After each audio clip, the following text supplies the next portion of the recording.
What's good, everyone? Welcome to the PWR-Up podcast, episode number 18.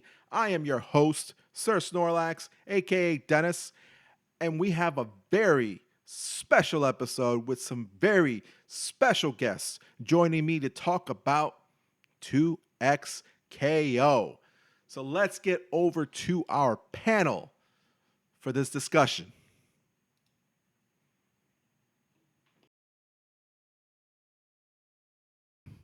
What's good, everyone? I have some special guests here with us today, and we're going to be talking 2XKO. So our guest today, first up, is our Southwest Florida FGC fashion icon and KOF enthusiast, That's not Dizzy. KOF. Hello, everyone. And our local martial artist and the reigning, defending, undisputed, two-time 2XKO champ of Southwest Florida FGC, Zoe Valentine. What up? And of course, I'm the last bracket. joining us is... We didn't talk about that one. That's why I said two-time. The legendary architect of the Southwest Florida FGC mystery bracket, the bear tamer himself and CEO of Bear Man Incorporated, TVTengu. I was really hoping you were going to be like the fashion icon, amazing win, and then two-time, and then you're going to be like, and Tengu's here. No, how did I know about the bear? Like, how did I know? We had to throw the bears in. I got that read logged in. Also, I can't open this damn thing. All right, go ahead. All right, so 2XKO is out. And Finally. yes, after a very long development cycle and lots of changes from what I recall, what was it, like a year ago? They said they were shifting gears to make it a different game from like a Smash-like, I think it was. Sheesh. Yeah. Thank God. Welcome change. I had no idea about that. Yeah. So let's see what we got. The closed beta that came out on the 9th of September. And that was a fun and interesting time because everyone was waiting for their codes. Yeah. And then what was it? Less than a month later, we had full announcement of early access, 2 more characters, and Yeah, mix up too, because they said the game was going to launch with 10, and then they slapped on Warwick out of nowhere. Yeah. I think they heard the complaints about there not being enough characters. They're like, all right, we'll have another one. here's one more, just to make it uneven for y'all. So I'm gonna go around and just everyone just give me your initial impressions, and then we'll get into some more of the game. But let's start with you, Dizzy. All right. So I would say I love the game. I think it's really good. I don't think it's in a healthy place yet, but I really feel like once the developers figure out where exactly they want to go with the game, it's going to be really good. I don't know. I see a really nice foundation. It's fun to play. And the win conditions for each character are really fun to do. And I don't know. I just want to see them continue with that, right? Having characters that are fun to play, fun to win with. And just, I don't know. I think it's cool. All right. Zoe? I mean, what can I say? I've been playing, if I'm at home, I'm playing the game. I'm either playing that or League, so I'm a... Play Hard Riot. Yeah, I mean, I've been playing League for, I think over 10 years now, so they made a League fighting game, and it's a tag game, I don't know. For me, it's, the best thing to ever happen.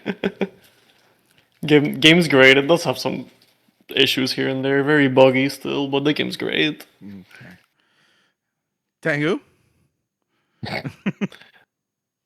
I don't know how in depth you're going to go, so I'm not going to say too much because that might be one of the answers for a question you might ask. But it's fun.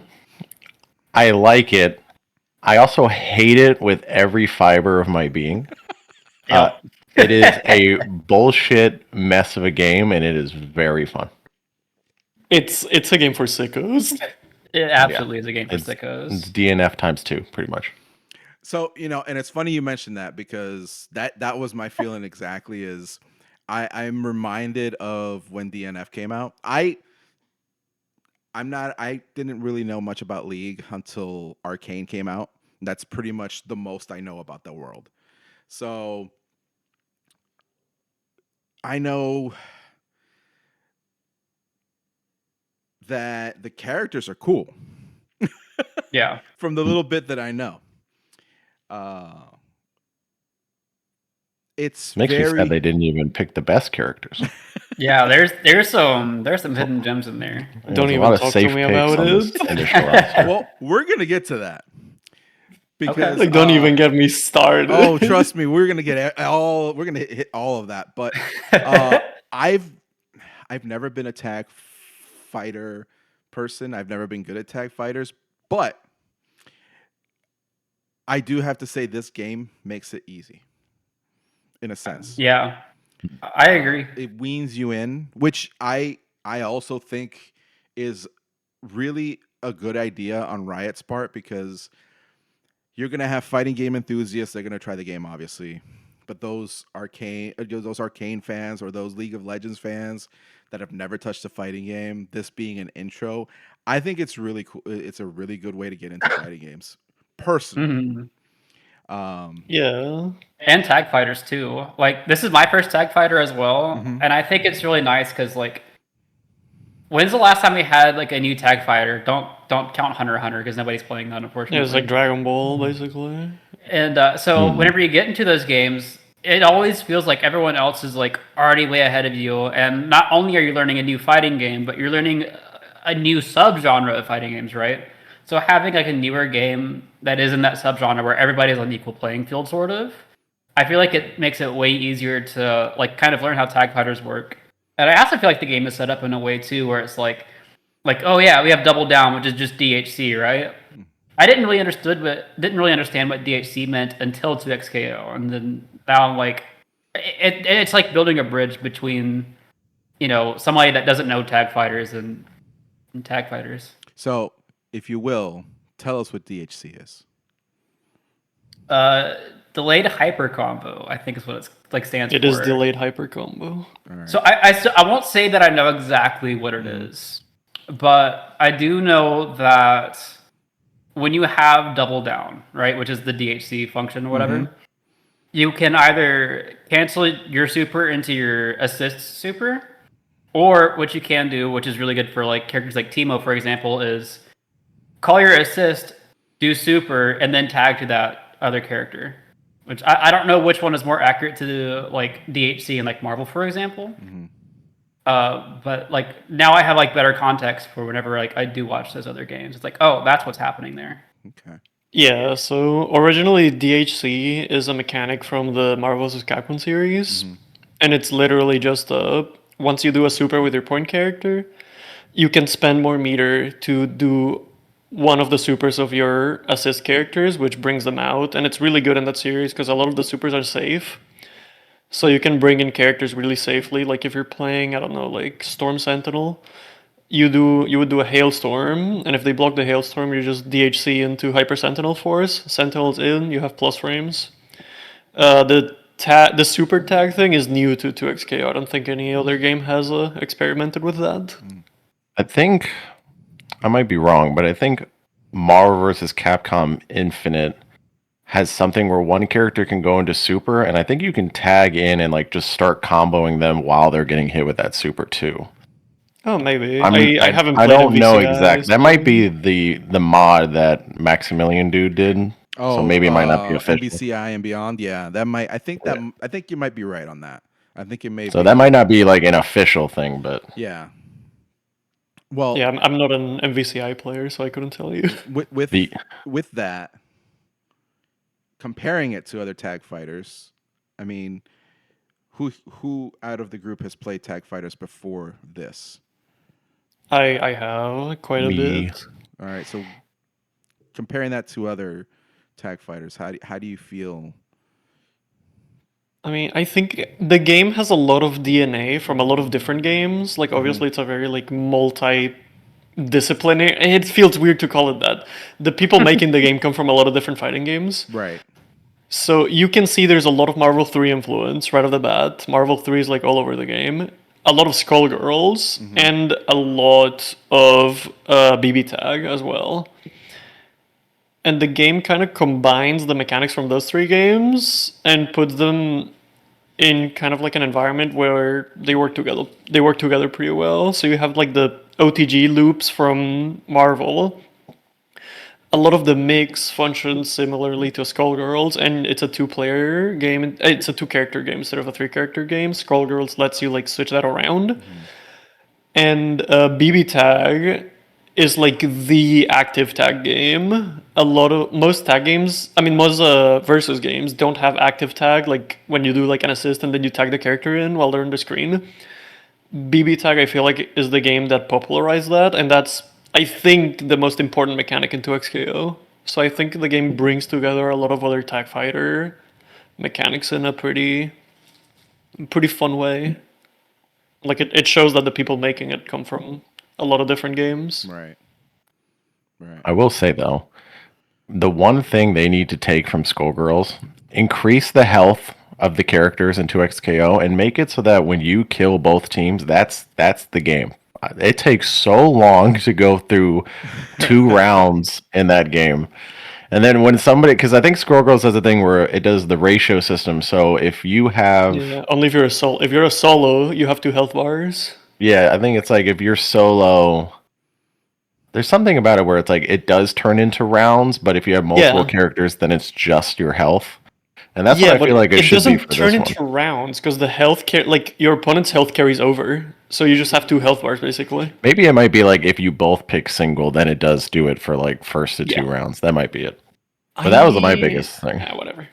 And then this game, like with the combos, at least the way that it actually feels, it feels almost like Dragon Ball, where it's like everything you press will pretty much work.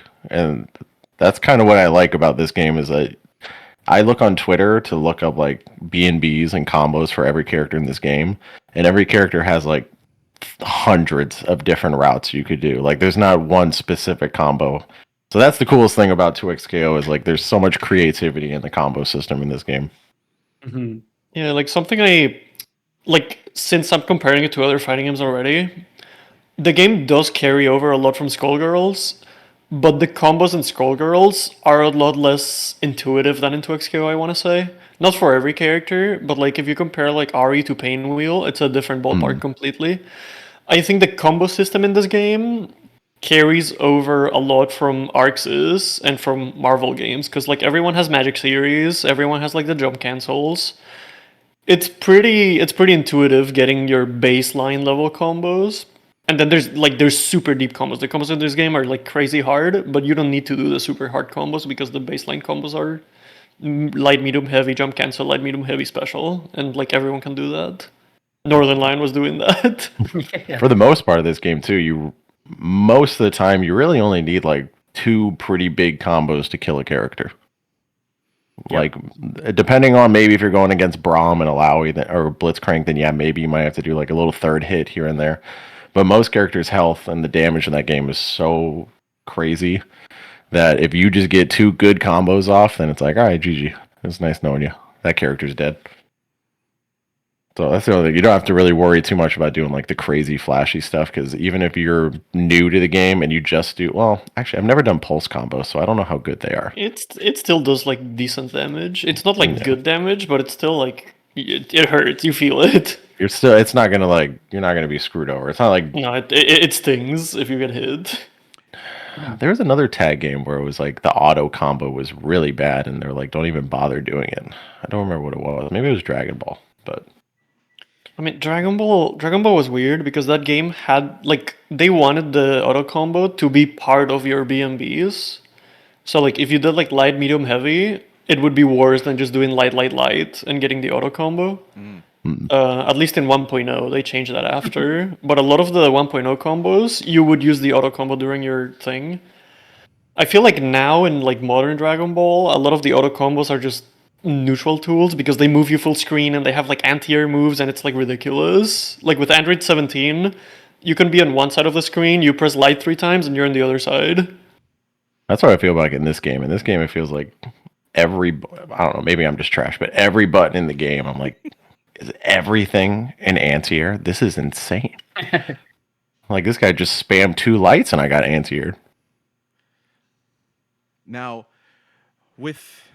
just for my own sake here, because I use it, pulse combo. What are y'all's thoughts on pulse combo? Because I feel pulse combo is very similar to what Street Fighter 6 did with modern. What are your thoughts? I mean, I haven't used it myself, but I feel like it's a good like entry like baseline thing. It's not modern. It's more similar to like dynamic. But like I mean, we were saying earlier that it's a good game to get into tag games, and I think pulse combo is a big part of that because like the combos are scary, and if you can just press one button and learn the systems as well, like you're chilling. Like the one time I used pulse combo was during bracket, and it messed me up because I kept doing light light, and it would turn it into light heavy, and my combo would drop, and I'm like, what is happening? But when My only issue with that stuff. when you're actually trying to use pulse combo and not like using it on accident, I think it's a good system to get people into the game. That's my only problem with that pulse combo thing is I think when you go into character select it auto puts you in pulse combo, so you have to turn that off. And you don't really know unless you look at that like tiny little icon that's on the top of your character screen. It really is in a weird position.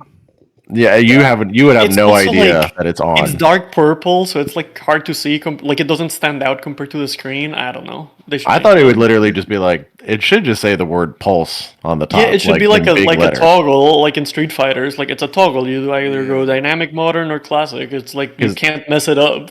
They have There's that. times where you don't even think about it, where you just like start up the match and you're like you said, I'm like, I'm dropping stuff and there's no way this is supposed to drop. Also, like while you are in a match, it doesn't tell you you're in pulse. Yeah. Like the only reason I figured out that I was in pulse combo is because I just thought like, well, if I'm pressing light light and it's giving me light heavy, it's probably pulse. I think the only reason I knew I was in pulse is because I forget if it was you or Dizzy, but one of you I was playing. And it was me. We were playing. You were like, "You're on pulse," by the way, and I was like, "Ah, shit, Yep. I am on pulse."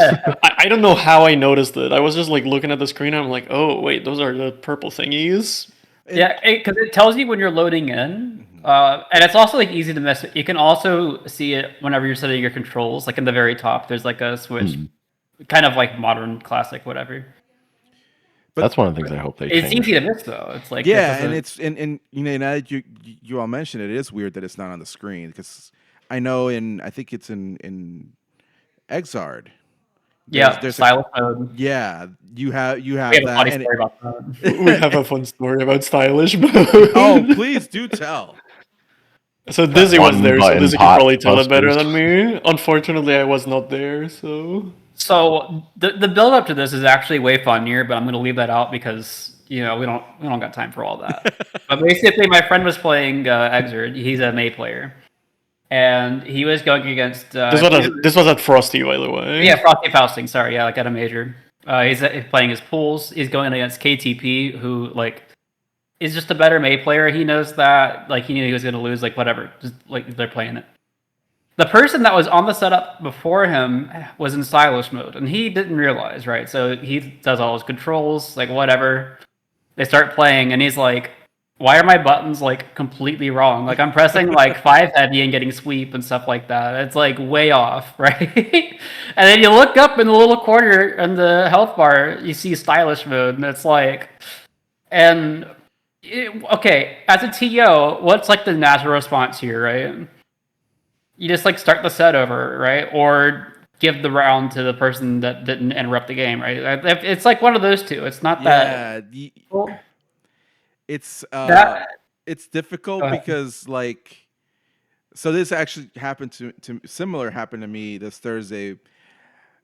Mm, Not in that vein per se, but I had a match with Waffles, and weirdly I was winning, and I won the first okay. match, and I'm like something's wrong here, something's completely wrong here, and Yeah.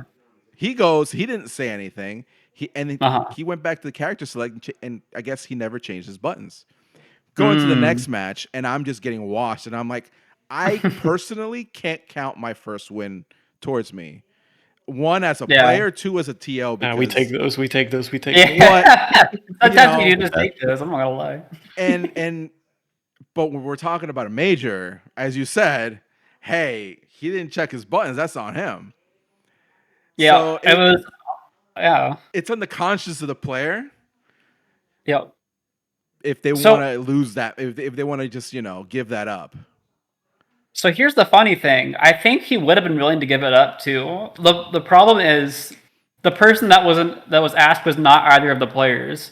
It was the guy helping run like that pool. Mm. And he was completely lost on like what to do. And Malik's like, "Can we just like start over? Like why are we like what are we doing?" And they're like, "We have to call a helper from with one of the clipboards to come Oh over." no! And it was like a whole like 5 minute ordeal. They had to call like the main bracket runner just to like check the rule. It's like, dude, you could like just give the game. It doesn't matter. Like this guy's Yeah. gonna beat me anyways. Literally, the decision they came to was they would just restart the round, restart the game, whatever.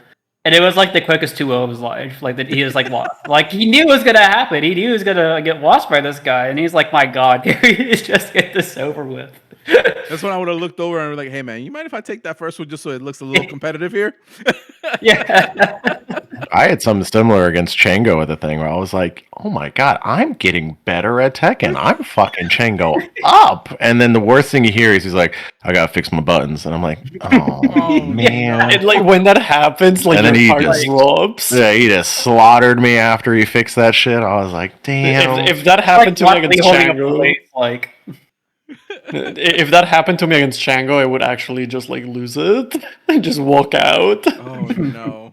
Like I thought it was. I can never nice. tell if he's like just fucking with us or if we are getting better. I can never tell. He almost lets you hit him like, "Oh, that was a good punch. My turn," and then he just beats the shit out of you. I've had that with him where he'll be there and he'll be like, "Yo man, that was really good. If you do this, this, and that," and as he's doing it to you, I'm like, "Oh, okay." Oh no. What's that Cool. scene in the campaign of Street Fighter V where one of the Shadaloo soldiers tries to stab Zangief? He's like, "Good strike. This is my turn," and he just fucks him up. I'm like, don't compliment me. That is what it feels fighting Chango.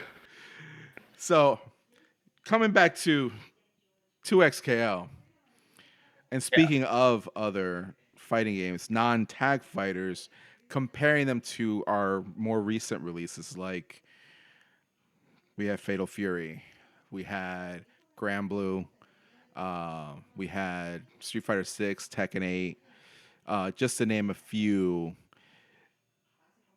How do you feel this game's going to hold up? Because I know that Fatal Fury City of the Wolves has not been doing good. That's a game for people that like money, like Don't Goichi. bring it up.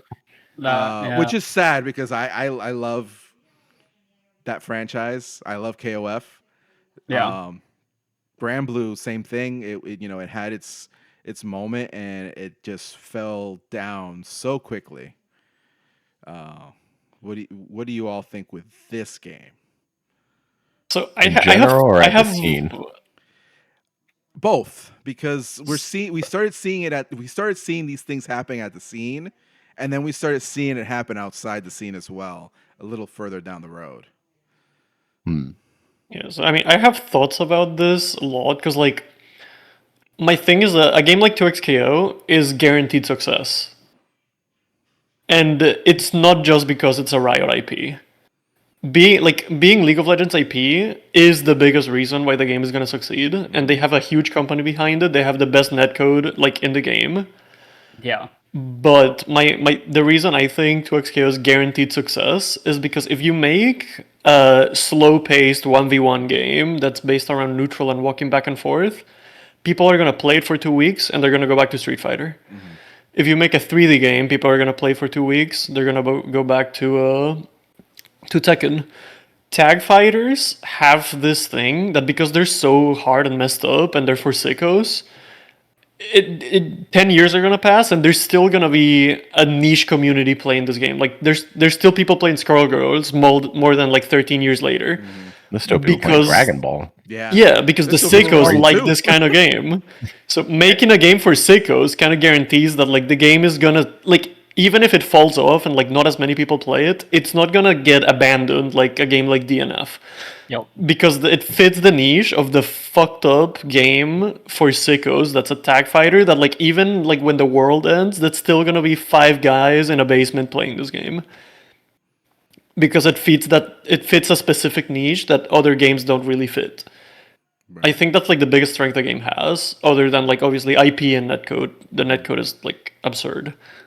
Yeah. Yeah, no, I pretty much agree with what she just said, you know.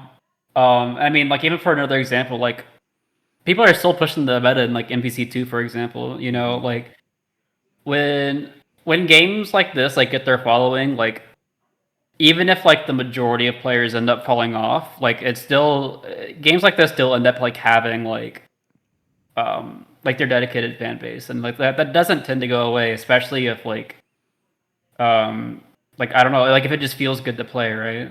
Right. And this game does feel good to play. I think the biggest thing is it's free. There That it is. too, yeah. I mean, So it'll always. I think it's one of the first. It's the first ever big free fighting game that's ever Yeah, because released, like, right? what's other free fighting games like? Fantasy there's Strike. like Fantasy Strike, which by the way, goat of a game, but nobody's playing. We're me and Dizzy are very close friends with the goat of Fantasy Strike. I love it. I try to get so many people to play that at the scene, but at the scene, I don't know. I love the scene and I love everybody there, but like if it's not Tekken or Street Fighter, ain't nobody playing anything else. It takes you have to really have a great fighting game to convince people to like really play and have like a consistent community. But outside, I don't think this game is going to die anytime soon. I mean, they're showing that they're going to release content pretty frequently, and that keeps games alive. It's free, even though it's like $100 pass for skins. That's pretty crazy. We don't talk about that. But I like also like you said, like all these tag games. That's probably the reason why all these new games coming out are tag games, because those games tend to last for a very long time. Yeah, because like they're different, and people like playing like their niche weirdo games. Like you don't really hear a lot of people being like, "Oh yeah, we're still playing Street Fighter 5," but no, like people are still playing Marvel vs. Capcom, Marvel vs. Capcom 2. People playing still MBCI. Like I think it's because every time you play a match in these tag games, they feel different compared to like just regular footsies. So you can just do some crazy shit. That's the thing with Fatal Fury. It's close enough to a game like Street Fighter that people are gonna play it with 2 weeks and then go like, well, I'm gonna go back to doing my Ryu combos. I loved that game, but it felt the issue with that I feel like, well, it's kind of strange because 2XKO has the same thing, where 2XKO will have something happen to you where you will almost be like, that felt like bullshit. Like that probably shouldn't have worked, but I guess it did. And Fatal Fury does the exact same thing, but for some reason everybody got more pissy and didn't want to deal with that shit in that game. But when it came to 2XKO, you have an extra health bar. That's true. The netcode is like really not good for City of the Wolves.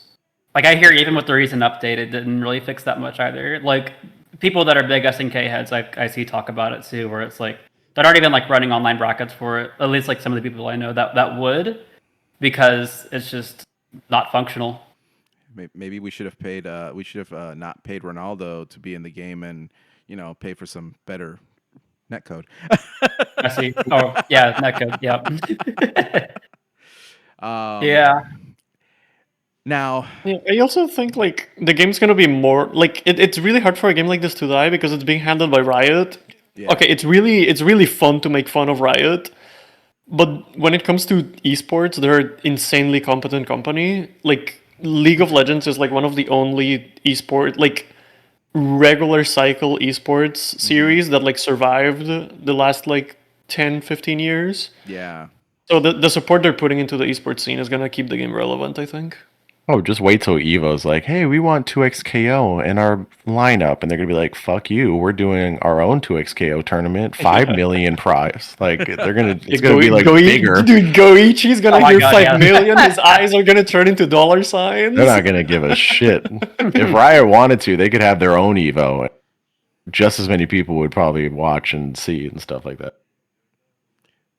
Yeah. See, now the comparing it to other games, we just had the announcement about Dragon Ball Fighters getting an update out of nowhere. And It's we what, have, like fifth final update? And a I'm gonna new put some character. air quotes in there because we heard that before. And a Like new 5 character. times. Yeah. Another version of Goku. Uh, and we've got Marvel Tokon Fighting Souls coming out sometime next year. How do you feel having, at this point, 3 recent tag fighters and one additional one that we don't really talk about out there? Do you think 2xKO is going to suffer with people going either back to fighters or trying out this Marvel Tokon that some have said is really good? I know some people got into the beta, even in our scene, and tried it out. I feel like So I think Dragon Ball is not gonna kill anything anymore. Because like the people who really love Dragon Ball are gonna keep playing Dragon Ball. Like WoW is probably gonna keep playing Dragon Ball. like they have their fans already. Yeah. Yeah, and they're still playing it. But Like they never quit to play 2xKO, right? like Dragon Ball's not gonna kill any new game. Tokon, I assume a lot of 2xKO players are gonna go to Tokon. I didn't play the beta, so I don't really know how the game feels. But I don't think having 2 tag games relevant at the same time is gonna kill either of them. I think like they both seem like fun games. They're relatively different, so I hope they can coexist because they both look cool. Yeah. I think the biggest issue, it's not really going to be a specific game beating another game because it's popular. I think it's going to be so many of these games or tag games that people are going to be like, we're tired of tag games. That's Yeah, Yeah. when you hear everybody at the scene, because I've talked to a couple people about this yesterday where they were like, I was like, oh, did you see that new Avatar fighting game? And everyone was they sounded way more excited for that than like Tokon or the Invincible fighting game, or which I think is also a tag game, isn't? Oh, it The is. new- Yeah, That's right. Invincible tag. Yeah, so it's like that's weird. It might be too much tag. see, I think it's funny because it kind of comes in waves. Like before Hunter x Hunter, the last big tag game that came out was Dragon Ball Fighters, and that was like what, like 2016. Yeah, So sounds about like right. in the 2010s, a lot of tag games came out. Like you got Marvel 3, Marvel Infinite, Dragon Ball Fighters. And then you come to a period of like 10 years between like 2016, 2025, where all your games are like, you got your new tech and your new Street Fighter, you got your Fatal Furies, KOF, you got KOF 15, which is like, it's not a Yep. tag game. Yep. I think it counts as like 1v1 game, even if it's 3v3. Yeah. And then 10 years later, we're back to getting a lot of tag games. So I feel like the scene kind of fluctuates on what they like. But I mean, having relevant games of both genres, I think, is the healthiest way to do it. Oh yeah, like after Dragon Ball, we got like XR too. So Yeah, and I mean, when they announced Tokon, I started looking at a little bit of our history with tag, with fighting games as a whole, especially with tag. There's a cycle that we go through with with the types of games that are released. and I think we're entering that cycle again because we had Marvel One, but before that we had X-Men versus Street Fighter, Marvel Superheroes versus Street Fighter, and they came out pretty much well within each other's, and within maybe a year or two of each other. We had then eventually Marvel 2 came out. Skullgirls came out. It's just there's always these cycles of tag games that are coming out. So Yeah. I think we're just in that cycle right now where it's time for a plethora of tag fighters to come out. When did Power Rangers come out? Power Rangers came Power out. Rangers, Oh, like Was that- 2019, 2018, I want to say. I always forget about that. It's a tag game too, and I love Because that. like 2010s is crazy 2019. because you have like you have Skullgirls in like what 2011, Marvel 3, Marvel Infinite, BB Tag, Dragon Ball Fighters. There's a ton of tag games, and then from like 2019 to 2025, they just disappeared. There's no more tag games. Everything's 1v1. yeah. And now, 5 years later, everything's a tag game. Yeah, I think between I want to say probably like late 90s to like 2010s we had just tag game after tag game after tag game after tag game. So, I guess we're back. we're back. Now, No NBC, but just M. just M. Just M. Just Just M. Yep. I'm just gonna throw it out there into the ether. Capcom versus SNK3, please. Just since we're in the I cycle. mean, they're talking again. They're adding characters into each other's games. Might as well make a game about it. Exactly. So let's talk about, because I know everyone had their feelings about some good things, some bad things. Let's talk about the hits and the misses of the game. So I'll go through each one of you. What are some hits and what are some misses on 2XKO? Okay, I guess I'll start. So hits for me, like I said earlier, I said like the win cons all like feel really fun to do, right? Which like I feel like is one of the most important things. Like between that and movement, and the movement does feel pretty good too. And the biggest misses for me is really just like how like strong the top tiers feel compared to the other characters. Like Darius, for example, right? Like you look at his buttons and stuff, they're big, right? They look like they do what they're supposed to do. They do good damage, right? And he like if you don't look at the rest of the cast, it's like, yeah, this is probably like a really solid character, and like he's like perfectly fine, right? You put his hitboxes next to any of the top tiers, like Yasuo, Echo, Alawi, and they're doing all the same things that he's doing, but with a bunch of other unique strengths like better movement, better poke, better neutral, like better zoning, better mix-ups, and everything else like that too, right? I guess what I feel like right now is certain characters are just too versatile, and like their win conditions are cool. Like I don't want them to take away Yasuo's good combos or like all his mix and stuff, right? But I think it would be cool if he had any weaknesses to make up for that.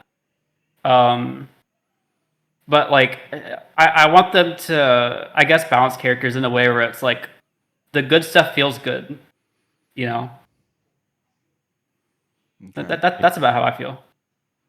The funny thing about Yasuo is, this patch, they were like, hey guys, we fixed him. He's not as crazy. And then people found out that, like, actually, you made it worse. Now he does way more damage with this string. I was gonna touch on that. Yeah. Because they nerfed his damage, but like I said, the damage isn't the problem. The problem is that he's the best zoner. He has like the best mix. Well, Echo has better Oki, but whatever. He has like the best buttons, right? Like he's everything. He is literally everything in one character.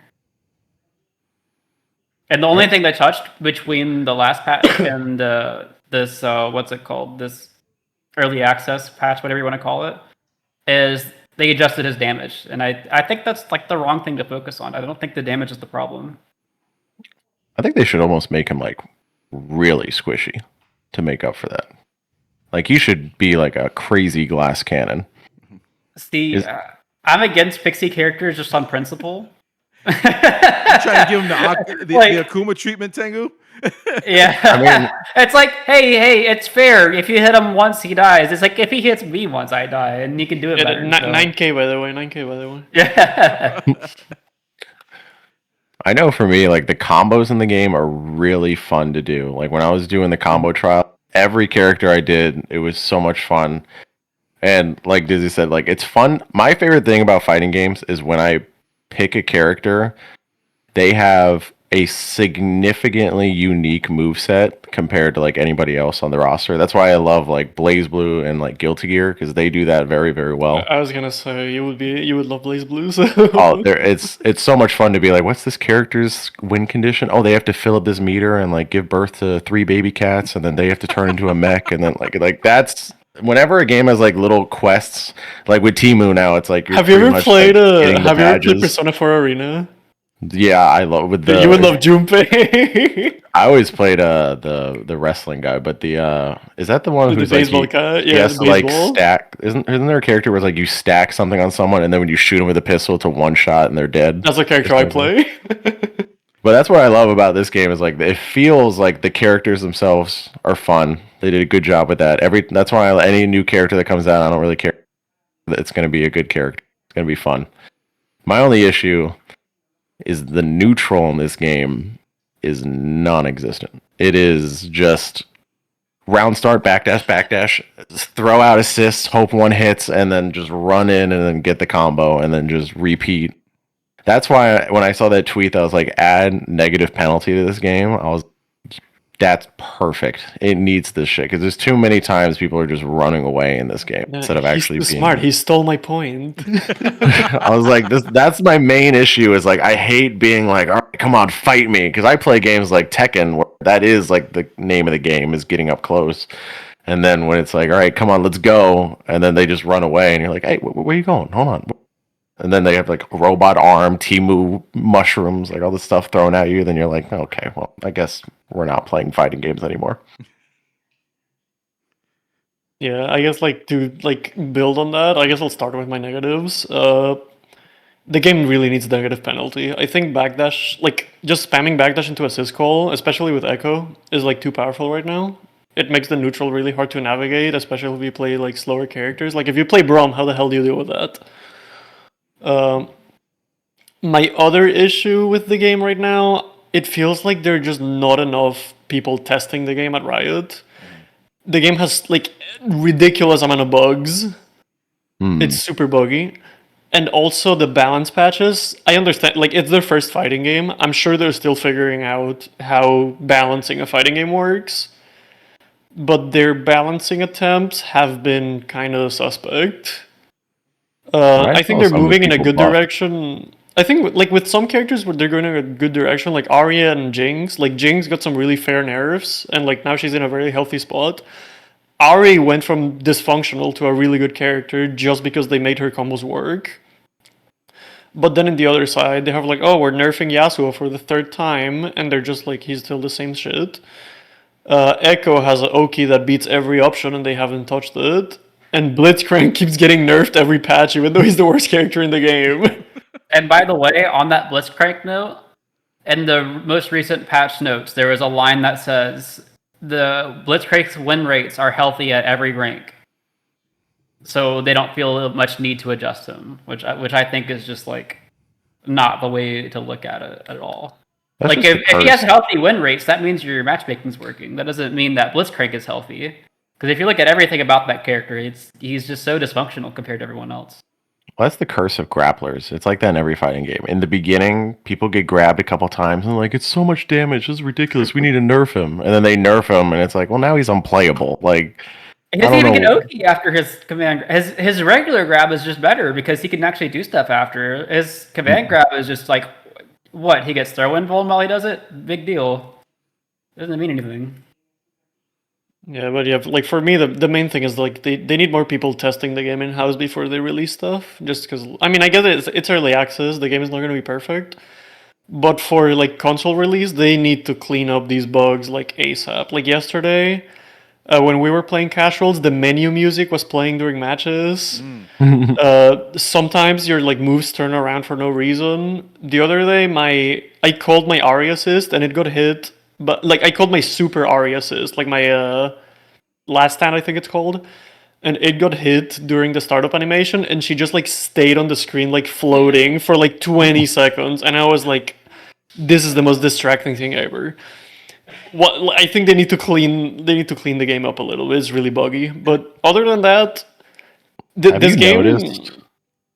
Yeah, what is it? I was gonna say, have you noticed that glitch that's been? I don't know if it's a glitch, but I've noticed when I played a lot, there's times where somebody will call an assist, and you'll hit the assist, and then I don't know how to word it. Like you'll hit the assist, but then the actual player character will jump over to the other side. And there is sometimes where you'll hit the assist, and your character will correct and just turn around and continue the combo with the player. But then there's also times where it'll just Super keep doing the tilting. combo on the assist instead. So you're like, well, what determines when I Yeah. turn around? Because like Yep. it seems like it's random. Yeah, and I think Tengu, when we were playing yesterday, we had a weird interaction where Vi just kind of got stuck and just literally just kind of just fell back and was kind of floating there for a second in one of our interactions. I've seen clips of people getting that bug. Yeah. Every time I've played 2x scale, like legit every session I've played, there's been at least 1 or 2 moments where I'm just like, what just happened? Jesus Christ. But And then on like, Twitter, you see things posted all the time where you're like, oh, there's another new glitch. Like, there's an issue right there. And I guess you can't really say anything because technically it's not released. It's still beta, but you're like, come on, this is out. Wait, like going like those are my problems with the game right now. I don't think the meta's that bad. Whatever, but positives. I think this game fits. I mean, like I was saying, it's a game for sickos, and tag games are usually like this. But for context, my first like actual fighting game was Guilty Gear Xrd, and that's a game where the learning curve is like infinity because every character has so many options and the matchups are like super crazy. This game gives me the same vibe where like if I'm playing Street Fighter, I will learn my combo in 2 hours, and there's no more technical learning. Everything else is learning matchups and playing slow and playing player matchup. I like games where I could play in 5 years and there's still some new setup that I've never seen before, and this game fits that description. Like it's a game with like infinite labbing potential, and I really enjoy games like that. And also, yeah, like it just feels good to play. The combos are fun, the characters are fun. It's a good game, I and the don't think there's netcode is ever. like ridiculous.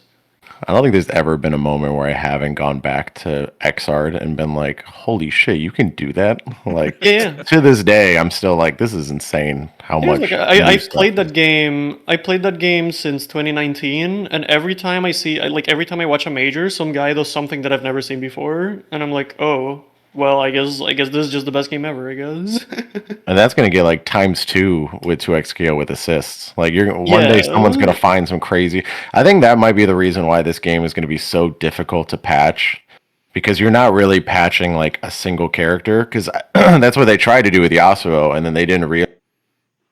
With assists, it's like, oh well, now he can do crazy stuff. Like you have to like almost find connections with like every character combination in the game to be able to patch properly, which is Yeah, it's a the hard more game to characters they're balance. at, it's going to be like impossible. I mean, to be fair, I'm not gonna praise the League of Legends balance team because they are not the greatest, but like this is a company that's managing a game with 190 characters. So I think if anyone can do it, it's them.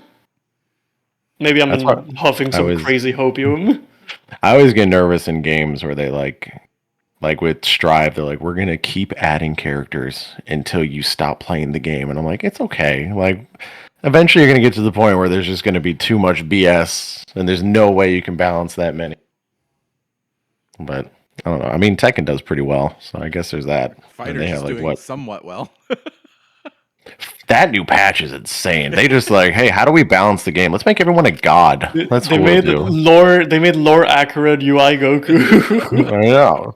Do you see those loop combos with so Krillin funny. now? Like it's So insane.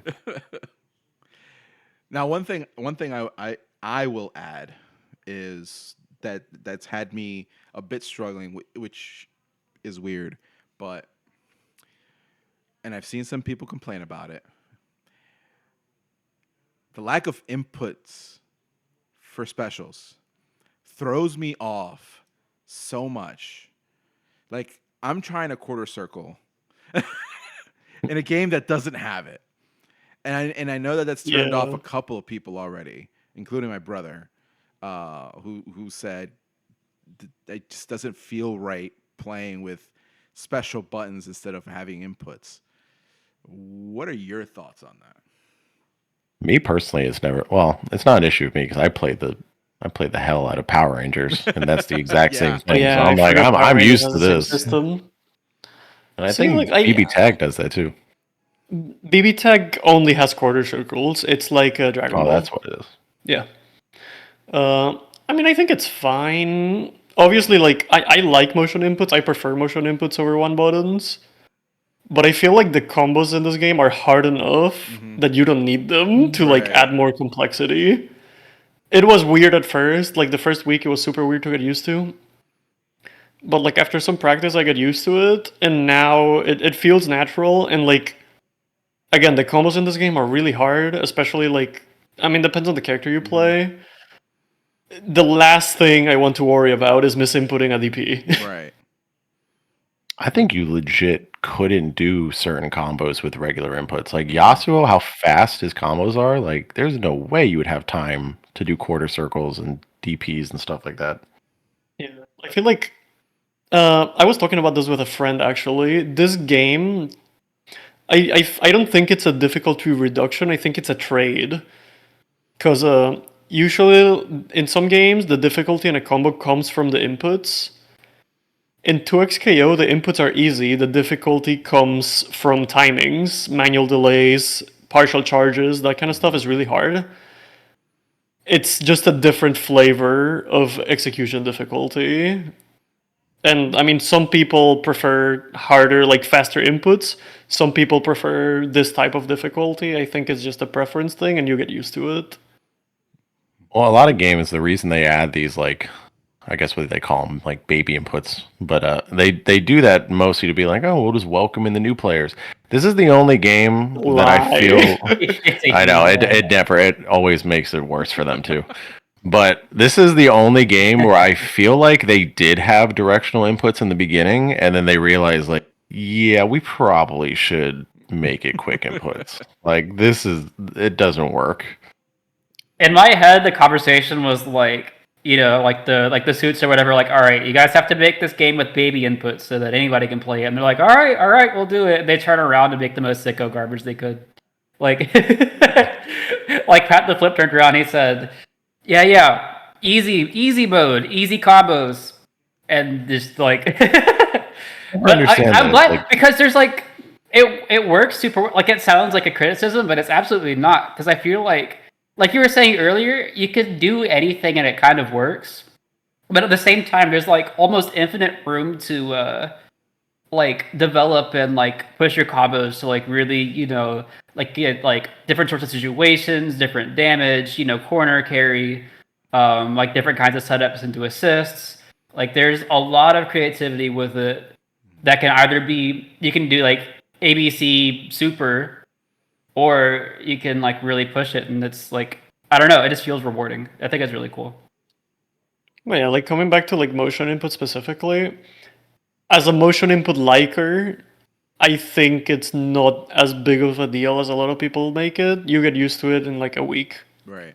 Also, can I say other tag games, I feel like the most difficult input they have is like a double quarter circle. Like I feel like we're not missing that Yeah. much by having but like the only downside I think to having extra special buttons is a lot of people like having I guess like not as many like it's a 6-button fighter, right? Because you have LMH, super or special 1, special 2, tag. But then this game also has different macros and stuff like I think the parry input is a little bit awkward, right? Like L plus H. Yeah. So like most people would like to have that on a macro. Most people would also like to have dash as a macro, just because it's like not me personally. I don't like dash macros, but for a lot of people that like once they get used to it, they love it because it lets you do things so much more fluidly. So then once you already have those 6 buttons that are dedicated to something, and then you only have 2 more for macros, it's like not the best, but I don't do macros, so it's not my problem. I will say though, the this might be controversial, but a while ago, like a few years ago, I was like, man, baby inputs, come on, do regular motion inputs. That's what fighting games are about. Now that I'm getting older, I'm like, oh, they put quick inputs. Oh, I can keep up with these youngins now. Like, I'm like, I don't got that crazy thumb mobility anymore. I gotta give me whatever I can to keep up because there's some people at our scene now who their reaction times, I'm like, yo, I don't got those no more. I'm sorry. I don't know how the hell you knew stuff at that time. Dude, I mean, Walter has better reaction time than me, and I'm 24. Walter, that shit grew. Like I remember when he first was at the scene, like he was also kind of doing like geriatric reactions like the rest of us. And now he's like he's gonna hate that if he hears this episode. But but now like he's doing some shit where I'll watch him and I'll just be like, how the hell did he know that was gonna happen? Like that is a crazy read. It's like I love the reaction time talk because people are like, oh, it gets worse with age. I'm 24. I think I've been playing Street Fighter 6 in our scene for like 2 months. I think I've reacted to 2 drive impacts that entire time. I think what it is not age. I think we always think it's age. I think it's like time you put into the game. And I think when you get older, you just get less time. And that's probably what it is. Like, because for me, it's like I get like an hour or maybe Like, 2 I have a job. day. Yeah. I'm like, with a job and kids and stuff, it's like you barely have any time to play fighting games. And then you see on Discord, there's like Flamio and Kaz and Savage playing Tekken 24/7. You're like, yeah, no shit, they're getting better than me. But then there's also people like Chris who don't touch the game. Well, Chris is playing Asusena, and he's an anomaly. Like, I mean, like Chris is very similar. Like Chris in Tekken is me in Street Fighter. I only play Street Fighter at the local, but I have like my skill floor is really high, but I plateau really quick. So like I pick up games really good. I get to a decent level really quickly, but getting to the next level takes me a while. See, for me, I look at some like for example combos in some of these games, and I'm like, I feel like I'm throwing up gang signs as I'm trying to make my controller fit in my hand and move. Like my thumbs don't do that no more. I don't think they ever You did. need the armored code reverse grip. For real. Oh my god, yeah, You need to play it like this. Like how is it they do it? They do like some stupid shit like this. there you go, like that, yeah. Like they're actually like piloting the thing. and I will say in 2XKO, I went into the combo trials, and I found myself having more success in the combo trials for this game than I've had in Street Fighter and in Tekken. And I come from a Street Fighter background, and Bro, a Tekken some of the background. Street Fighter trials are evil. Yeah. Have you heard of Guile's trials? Those are insane. Oh, yeah. I don't even think I finished them. You should see the trials in 4. They're like, oh, I'm sorry. Did you miss that 2-frame window? Like, sorry, buddy. No combo for you. 4 was a menace. Yeah, and I will say I like how fleshed out the combo trials are too. I when they announced that they were adding combo trials, for one I was excited because I like myself some combo trials, even though I can't do very much of them. It gives me an idea of what I can do with the character a lot better than just going in raw. And even if I can't do the entire combo, I'm like, okay, I can take this section right here and practice this section here. And once I have that flow going, I can move on to the next section, improve that. But in this game, I found at least the beginning combos were very easy to not say master, but just get them off and get an idea of what the character is supposed to do, which I feel is very user friendly especially for beginners, and especially for beginners new to fighting games as a whole, which goes back to this game being a good entry point for a lot of new fighting game players. Yeah, I mean, like, the way I see combo trial, like, I don't think combo trials are a tool to teach you combos. Mm-hmm. Combo trials are a tool to teach you what your character does. Mm-hmm. Like, most games don't have practical combo trials, maybe like Under Night. Mm-hmm. But what the good thing that the combo trial does is that it shows you what your moves are, where you can use them, and how it interacts with other moves, and then you can put the pieces together. So yeah, like I think what you said is, I mean, you basically said the same thing. Trying to remember what game it was. Maybe it was Street Fighter 6 or it was Guilty Gear Xrd. But one of the games, the combo trials, it wasn't really about combos at all. It was like, hey, if you get into this situation, this is what you do for the anti-air. Like, or if you get into this situation, this is a combo to get yourself out of the corner. Like, it helps you a lot with that. That's my only issue with 2XKO. They don't really give you a lot of situational based combos. It feels like it's mostly just like stylish things.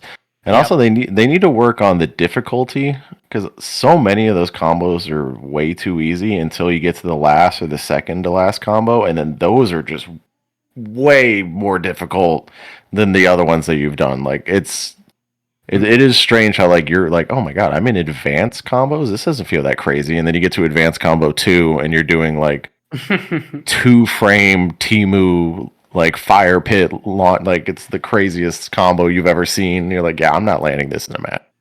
That's never happening.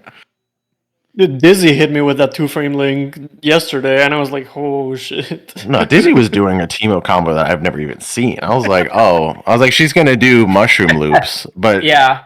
you didn't. It was like you laid down mushroom and then you laid down 2 more mushrooms to like juggle me. I was like, I've never seen that. What the fuck? Yeah.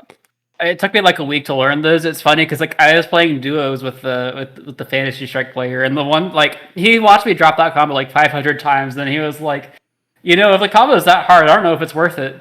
And then literally like when I was in the lab the next day, I'm like, oh, if I just release the 2H when they're at this exact angle, I'll get it every time. And now I'm like 50%, you know, accuracy with it. That's where I was with Yasuo. Like the newest B&B is like this way more difficult combo than it used to be. But it only does like maybe like 10 more damage than the other one. So I'm like, I'd rather land a combo more consistently for 10 less damage than struggle with one that does like a little bit more. See, I'm Teemo not combo- doing, like, I don't do optimal Ari combos. I get close, but the optimal Ari combos are like impossible. I don't even know The if you're Teemo doing combo- combos with Ari. It's just fireballs everywhere.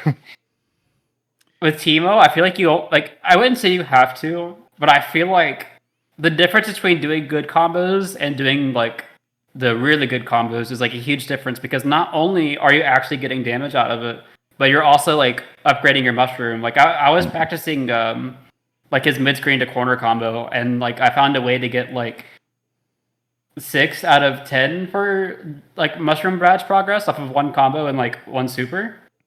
Compare that to like doing like launcher into LMH, the butt slam, right?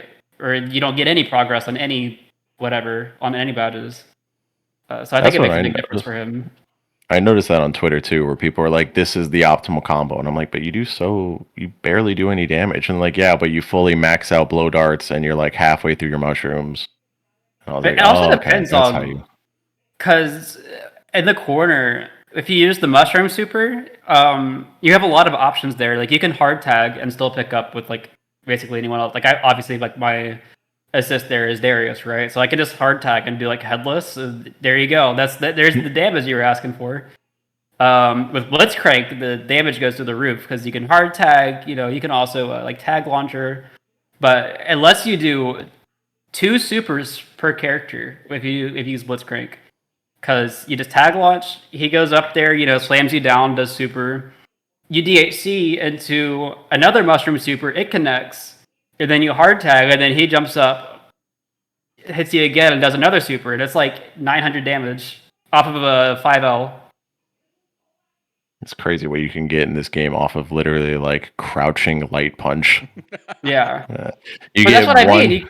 You compare that to like the 300 damage that doesn't give you any resource. It's night and day. So we've thrown out a lot of names out there. So let's talk about the roster. So, looking at the list here, I'll go through them and Yeah. then we can discuss. So we got Ari, Blitzcrank, Braum, Darius, Echo. I don't know how to say her name. Tall girl. Ilaoi. Alawi. Ilaoi. And Jinx, Timu, Vi, Warwick, and Yasua. Yeah. So, how do we feel about that starting roster? For one, It's good. Uh, It's very safe. I like it. It is very safe. It's safe. I would like to see more diversity. It's not a star-studded roster. It's an arcane-studded roster. Yeah. Mm-hmm. Like League has like a lot of like different like regions and stuff, right? With like a lot of like really cool characters going on, right? You have like, I don't know, like the weird void creatures, you have like demons, you have like Egyptian gods basically. And then you also have just like I don't know, there's like, it has like such a wide like variety of characters to choose from, and right now it's mostly what you see from Arcane, which like it's not the worst thing. I think it makes sense, right? Arcane was a big success. Arcane was basically my introduction to League. Like I had played it like once or twice, but Arcane is where I started to like be like, oh, okay, like this is actually pretty cool, right? And so I feel like that's going to be like the bridge between like most people and getting into this game if they don't already play League. Right. So it makes sense, but I would love to see like a bunch of other characters too. Okay. I think you're right. I think this Arcane was like their way to be like, hey, play our game. And now once they get you, then they're going to start adding like the Fiddlesticks, Twisted Fate, like all this crazy stuff. Like That right you- now, you watch Arcane, you download 2XKO, and I can play Jinx Vi. I can play my favorite character from, like, I can play my favorite ship from Arcane. I can play Jinx Echo. Like, stuff like that. Yeah. And I know that For the record, that's not my favorite ship. I don't like that ship. But well, and I will say, I knew about the game's existence. I knew about League of Legends, but the majority of my knowledge on that universe is Arcane. So Yeah. I never was brave enough to dip my toe into League of Legends after Arcane came out, and I watched it because I love the show. And I know some did, and they didn't like what they saw. League, I think League is one of the hardest games you could ever get into. The learning curve is fucked. Also, the Like community. it's like getting into Tekken on steroids. There's like way too much to learn. It's not new player friendly at all. And I'm a sicko, so I got into it like in the past year, and it's like the best thing ever. Like it's slowly like becoming one of my favorite games. Like there's so much to like. You know that picture of the guy on the bus? Like there's one looking out the window and he's sad, and the other one's looking out the window and he's happy. I'm the happy guy. It's like there's so much to learn, and I was a big Smite guy, and I remember being like, man, this Smite community is just so toxic. And then I played League, and I was like, damn, all y'all are so mean. I just started playing this shit. they're miserable. They are. I play with a chat off. They're mean to you off the get-go. Like, the second you pick a character, I'm like, oh, I like this Master Yi guy. Then they're like, Master Yi, uninstall. And you're like, what the fuck? Yeah. Yeah, and again, going back to this being an entry into this universe, I mean, I watch Arcane. I can like you said, play with the characters that I watched in the show, and not have to play League of Legends to continue being involved in that universe.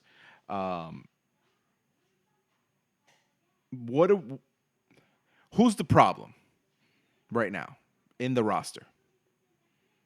Echo. I think it's Echo, yeah. There's a reason why every or top team Yasuo. has him. Like there's 3 characters. Okay, 2 especially, and then there's a third like secret top tier. She's not really a secret. See, actually, I don't think the problem Like, I think Echo's a problem. I think the bigger problem is Double Down. I think that shit is so badly designed. I do think Double Down is like disproportionately better than all the other ones. I think it's just because of what I was talking about earlier, where you can call tag super and then switch over. I feel like that shouldn't be unique to DHC.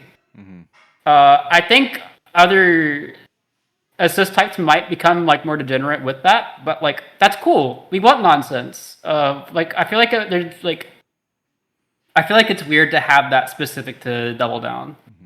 I actually don't agree. I think 2x assist is better. Double Down is just toxic. Like that's the difference. Like specifically with Teemo, it's just toxic. 2x assist is better, but the toxicity of like, oh, if Teemo is on your team, you just instantly lose neutral in round start. The sad thing is they can't figure out Juggernaut or Sidekick. Like, Yeah. and they keep the people, nerfing it, too. yeah, the people who want to play like with just one character, they're just at such a disadvantage compared to everyone else. Yeah. That's not even close. It's just it is a night and day difference. Now, this being a tag fighter, how do you feel about the synergy between all of these characters? Because I, for one, started out playing as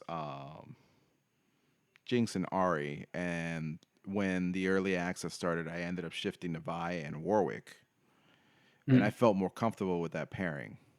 How do you feel the synergy is between the characters that's in the entire roster, and are there certain pairs that just don't go well together, or some that go the best together? They did a good I job. would say, yeah, I agree. Like, I think they did a pretty good job. Like, okay, so my first team that I had, this was like up until until Teemo came out. I think it was probably one of the worst pairings you could pick, but it still felt fine. Like it was playable, right? Because one, DHC makes it super easy to like. It's like, well, these characters may not really help each other that much, but whenever you do your good combos, you just hurt them more, right? And that was Darius and Blitzcrank. Like Darius and Blitzcrank share all the same problems that the other ones have, right? Where it's like Darius is good at sticking out big buttons and hitting people for moving, right? Blitzcrank isn't really good at rushing people down or zoning either. He just he has like the same like kinds of buttons, right? So when you got into problem matchups, they weren't really helping each other. But at the same time, you have Double Down, so like it's not the worst thing ever. I feel like they did a good job with like you could obviously get a matchup that is like amazing together where their synergy is perfect. Like I know in the earlier beta people were doing Darius and Alawi a lot because you would just do bleed and then you would pop up the tentacles and just chip the hell out of people until they died. But they did a good enough job where it's like you could literally just pick any two characters on the roster and you will find a synergy between them. Like it's not like Dragon Ball where like there are some characters you pick and you're like, oh, there's literally no way I can make this assist work. Yeah. Like it just doesn't work at all. Yep. Yeah, I feel like so that I think every character has potential to work with each other. Depending on fuse and stuff, the effectiveness can be different, but I think it mostly comes down to preference. Just because I play Ari. Ari is my character. I have tried playing Ari with every other character in the roster. Like I don't think I've missed one. I haven't played Teemo myself, but I've played duos with Teemo. And I feel like it's been viable. There is synergy with everyone, but the playstyle changes a lot. So I have to ask myself, how do I want to play Ari? What do I want for my assist? And that's how I pick. Every character brings something to the table. I just need to figure out what I like. And also like matchups and stuff come into play. Like the first tournament we had for 2xKO. No, not the first one, the second one. The one from last week. I was playing Ari and Jinx, and I realized that the Yasuo matchup is just fucked. But I really like that team synergistically. So I have to weigh my options. Do I want a team that I really like, that has one really bad matchup? Or do I want to change my team for a synergy that's a little different, that covers the matchup? I do believe there is some perfect synergies. I think one of those is Ari Echo. I think Ari Echo is like ridiculously good synergy for both characters. But it's not necessary. You can play Ari with every other character. It's gonna be good. You're chilling. Teemo Yasuo is another one that comes to mind. That synergy's stupid, but I feel like every character benefits from Teemo, and every character benefits from Yasuo. So it's like they did a really good job balancing like who goes with who. It's not like Marvel where like if you're playing Magneto, you're probably gonna have Psylocke on your team. That kind of stuff. Like this game is very, very flexible with team decisions. That's why I feel like with this game, it's not really between either if you want a good or a bad team. It's kind of just like, do you want a good or a great team? Like that's pretty much all it is. Now, Yeah, like even Blitzcrank, like Yeah. I think he's the weakest character in the game, but he enables like everyone. So yeah. His insist is insane, and it's like his like it's hard to like rank characters a certain way, right? Because as a point character, Blitz is like just don't do it. Like you're gonna cause yourself a lot of pain. And it's like it can still be fun, but like you can feel the handicap. But Blitz as an assist is like because he's the only character that can restand people, right, and give different characters like different kinds of OK because of like tech rolling, right? So like tech rolling messes with like characters knockdowns a lot, right? So it's not as easy to lock people down and like mix them up and stuff. Blitzcrank bypasses that because you could be floating in the air and then you do the back assist where he pulls you and stands you back up on the ground. You can't tech roll. That's the end of the combo. Also, you're standing there and you're getting four-way mixed up by I don't know whatever. Choose whatever character you want. So yeah, so like he's invaluable as an assist, just not great at point. That was the one of the things that I was going to also say that you said, Zoe, where you're like, it depending on your assist, it changed your play style. That's what I liked a lot is like, depending on your assist, it'll literally change how you want like your win con of the game. Because I would play Darius and Braum, and with Braum, it's like, oh, well, you just got to be aggressive because Darius is aggressive, so that's how they work together. But then if you're playing like Timu and Braum, then when you're Braum, you're like, oh, I'm just focusing on defense and just making sure my Timu can get all projectiles and just all that stuff. So that's like one of the cool things is like it actually does change how the characters play depending on who you mix them with. And I feel like the only game I could think of is like Dragon Ball. That doesn't really happen. Like if you pick Janemba or Super Saiyan Vegeta, Yeah, like you're that's still playing Janemba. Yeah, like they're gonna do the same thing. It doesn't really change from like how you're gonna play them and stuff like that. Yeah, I mean, even with the team that I'm running now, if I put Vi on point, I pretty much do the most work with Vi, and then kind of have Warwick come in and do cleanup in the end. But if I come in with Warwick first, I'm tagging in and out. So Yeah, I have a lot of thoughts about that actually, because so I started playing Ari Brom. Very Ari centric team. Brom is just there to support Ari to help her get what she wants. Then I switched to I wanted to try Ari Yasuo because Yasuo's busted. But I didn't like the team because it was too Yasuo centric, and I didn't want to be a Yasuo player. I want to be an Ari player. Right. But if Yasuo is on my team, it feels like I'm playing Ari with Yasuo, not. I mean, I'm playing Yasuo with an Ari assist, not Ari and Yasuo. Then I switch to Jinx, and it turns into a defensive team that likes to play keep away and strike throw because Jinx throw conversions are really good. And then I switch to Ilawi, and you throw all of that out the window, it turns into an aggressive corner pressure team. So my Ari identity completely changes depending on the partner. This game's gonna be so hard to patch. yeah. So we talked. You all mentioned earlier the amount of characters that there are in League. What are the top 3 characters for each of you that you'd like to see You can't ask me this. 2XKO? Only 3? Only Oh, I've been 3, waiting because for we I mean, I could give you 5 because I believe they said 5 characters are coming out this season. Yeah, I think they leaked too. but I'll give you I think 5. there's How a about thing that? Okay. I literally have the list on my other screen. You go first then. Google. I got 3, but I don't got 5. Whoever's ready can start. Zoe's got a list. You start. Okay, so my number 1 is Katarina. The problem is Katarina's deconfirmed. I thought they said were. they're not. They said they're Oh. not working on her right now.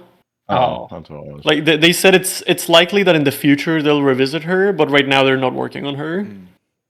But like, Katarina's my most played character in League.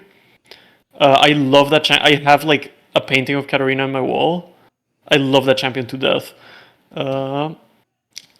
Then Nico, I really like Nico. There's no logic behind Nico. I just think she's neat. I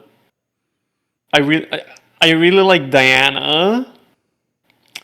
See, it's really hard for me to pick because I like so many characters. But here's the two wild cards that people wouldn't expect from me.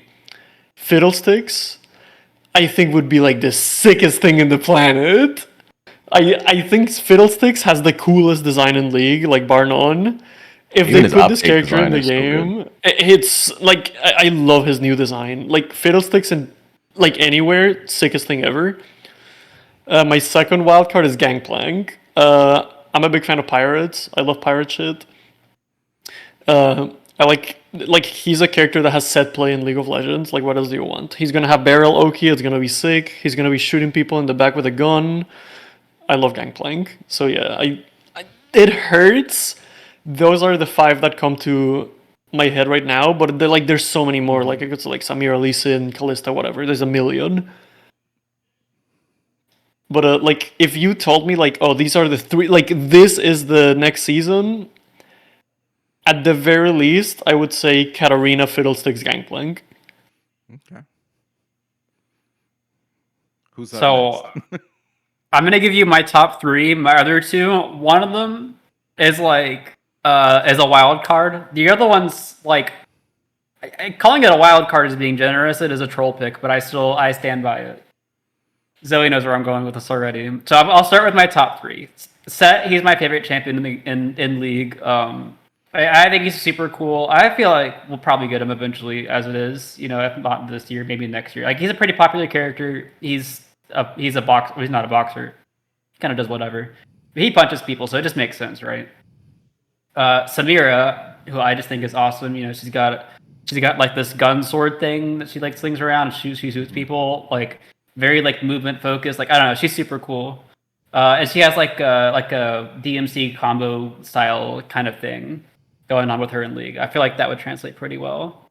And then Dr. Mundo is my third one. And like, I don't think that he would be interesting as a fighter. I'm going to be honest, but I love that character. I think he's so funny. He's just a big guy. He gets a lot of health, and that's it. He walks at you. What do you do about it? And then my 2 wild cards. I think Singe would actually be really cool. Okay, like I want to see Puddle and the Flip-O-Key. Like I feel like that would be like nasty. You know, I feel like he's got some nasty stuff with that. And then the absolute troll pick would be Karthus. Because even in League, what does he do? He just stands there and casts spells at you. Like, I could never see Karthus working in this game, but I also said that about Teemo, and then they announced him like the next day. So I know they can do it. Put Karthus in. By the way, I love Singe in the game, like in League. He's so much fun to play. You're just walking around and killing people. But him in 2XKO, you know it would be him just running away and poisoning you. It would be the most annoying character in the world. Devious. And you get over to him and he just like flips you, goes, ha ha ha, and then like runs just away. Just kidding. But yeah, that's my 5. Oh, I've been thinking about this shit for a while now. First of all, number 1, gotta bring in my girl Annie. We don't have a puppet character in the game yet. This could be our puppet character. Annie's fucked up already. The fact that she's only like 500 gold to play and she's insane just off the bat. I see Annie vision. Ivern, There needs to be a character where their You're assist. gonna get shot. I want Ivern because there's got to be a character that their assist is kind of like Krillin, where it's like they literally give you shit to heal you and buff you in some way. Yeah, the So that would be a Zanzubin cool way to do that. assist.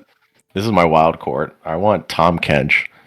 Oh, dude, I love Tom Yeah. Kench so much. I want there to be love that some champion type so of gimmick much. where it's like maybe he Good earns choice. currency or gold during the fight and he can like buy upgrades to the way he fights or something like that. I There's got to love be Tom something cool. Kench. I love his The- Cajun accent. He's so The good. goat, the next goat would have to be Twisted Fate because you got to do something where depending on what type of cards he has changes the way he fights. That'll be dope as shit. And then the that'd be last- cool.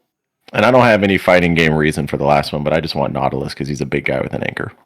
See, I before the game, like when the game got announced, when we didn't know any of the roster, Nautilus was one of the characters I wanted the most because I really wanted to see like people like launching people into the air and pulling them down with the anchor. I thought that would have been sick, but then they gave that to Darius, so I'm like, well, my reason for wanting Nautilus isn't in the game anymore.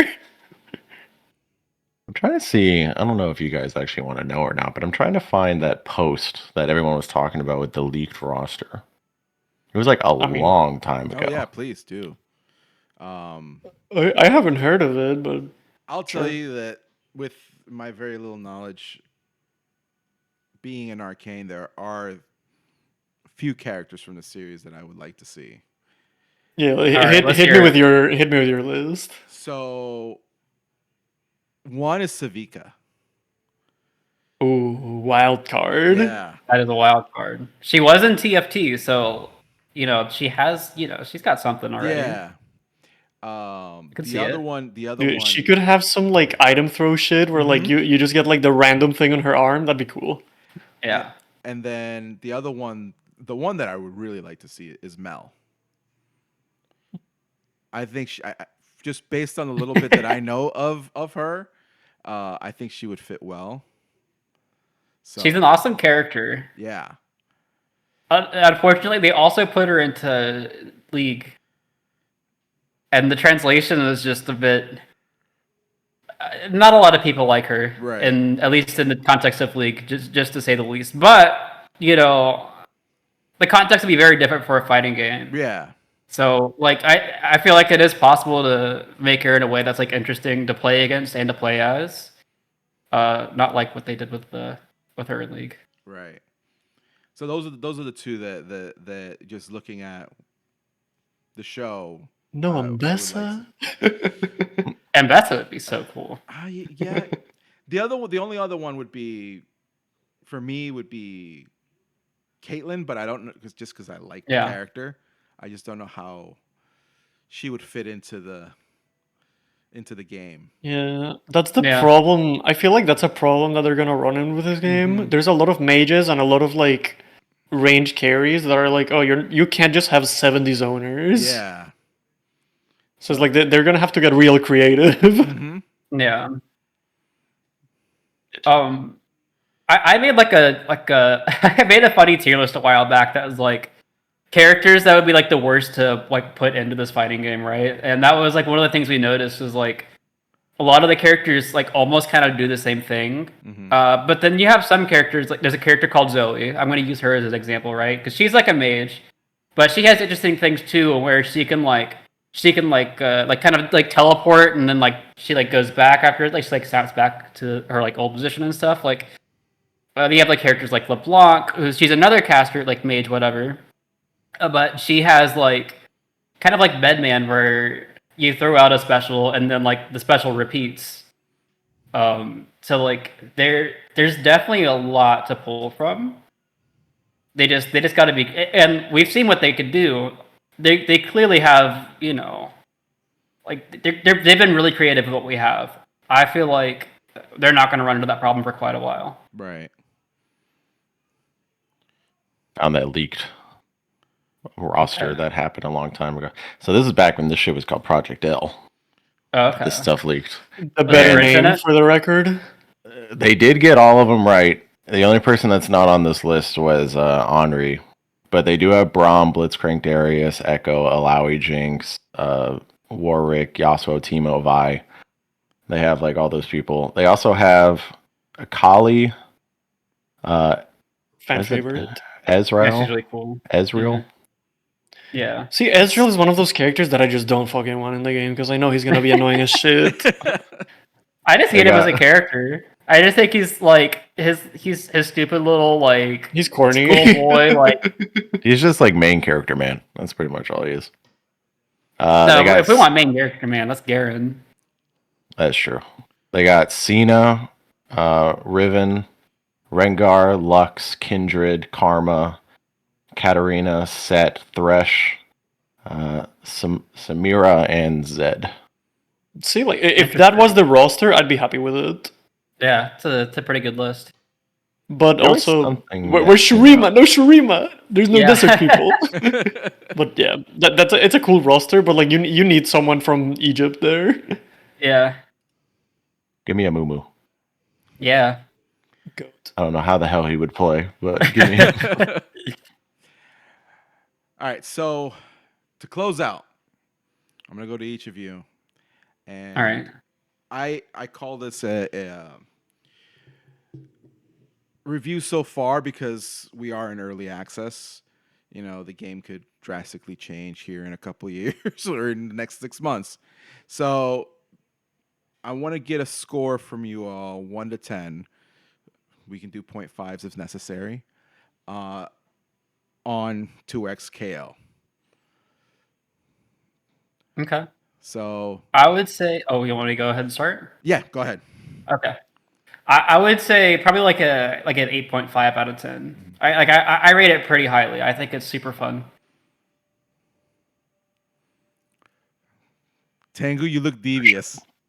I should probably go last. Mine's probably going to be He's lower. pondering. Okay, He's okay. pondering. I should probably go See- last. Mine's going to be bad. My problem, I have so much bias that I don't know. Like if it wasn't buggy as fuck, I would give it like a high 9. Mhm. I think right now it's a high 8. If they fix the bugs, it keeps getting like a 10 for me. Like my 10 is like Skullgirls Guilty Gear Xrd. I think if they fix the bugs, this game would be up there with those. Okay. What's your number out of 10? Me? No, Zoe. Oh. It's probably like a 8 or 9. I don't know. 8.5? But I'm biased, so don't take my opinion. 8.5? Is that where we're landing? It's somewhere around there, Okay. like 8.5, 9. Okay. But again, most biased person you could ever ask. Okay. I would say mine is probably like a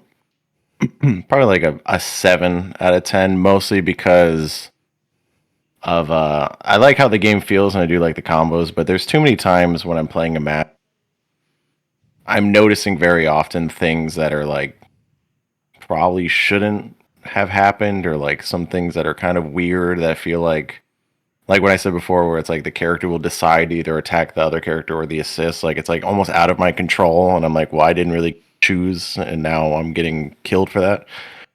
So that's the only thing. I'm sure they'll probably fix that. And the other, but also, okay, I'm talking to everybody watching this shit. Everybody, and I know who you are, who came to the. Y'all said you hated DNF and this shit was trash, but yet you're signing up for 2XKO. It's the No, same. you're so fucking true. game. So true. It's the You're same actually game. spitting facts. Get 'em. You're actually Y'all spitting need, facts. y'all need to get back on DNF. Crusader was fun, and I was winning, and then now I don't get back on DNF. I want to win some shit. Get him. Anyway, go ahead. More truer words have never been spoken, by the way. I want to go on record and say this. While we're on the DNF topic, I fucking loved that game. I think it was great. We need to bring it back on a Thursday. I was a striker main, and I was having so much fun. Yo, of course you love that game. with that game. Like, it was the one game where I came in and I was like, I'm actually good at this. You would like Brawler. Yeah, see, I haven't kept up with it. That's my only problem. Like, I was playing that game religiously every day when it came out. I was very much into it. Dude, my Dragon Knight was sick. Just saying, we can make it a Thursday thing. DLCs are free. Look, if you put it on Thursday, I'm gonna show up. I'm gonna put people in the wheel. I should put that shit in for the mystery freaking bracket. Holy Land, man. You know, I need to put that in the mystery bracket to force people to play it. Or do what Jimmy does and be like, hey, $50. There you go. Don't play the game I like. Dude, Disney won those fucking $40 from Shrek. Ah, Shrek. Good old The good game. game. Game got people weirdly like we were all Riled messing up. around, and then like an hour later, people were looking up frame data and combo. So we're like, what y'all do? You Hold know, on, hold ain't on. none of y'all playing this game after But tonight. that's what happens when you put $40 in the line. Yeah, I was ready to like just lose and go to Taco Bell, but then like they're like $40. I like my ears perked up. I'm like, let me go find a tier list real quick. Like, we've played a lot of games at the local that were just out there. You know, we did, you know, Sailor Moon. Sailor Moon. and, That Sailor Moon game was funny. You know, we did TMNT. We've done Godzilla Destroy All Monsters. But for some reason, Shrek was the one that everyone just perked up and said, I want to learn this game.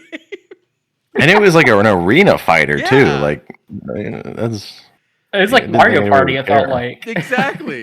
yeah, it was like a Mario like Party. the game, minigame. but like a Mario Party. Yeah, it feels like a Mario Party minigame. It's fucked up how it is.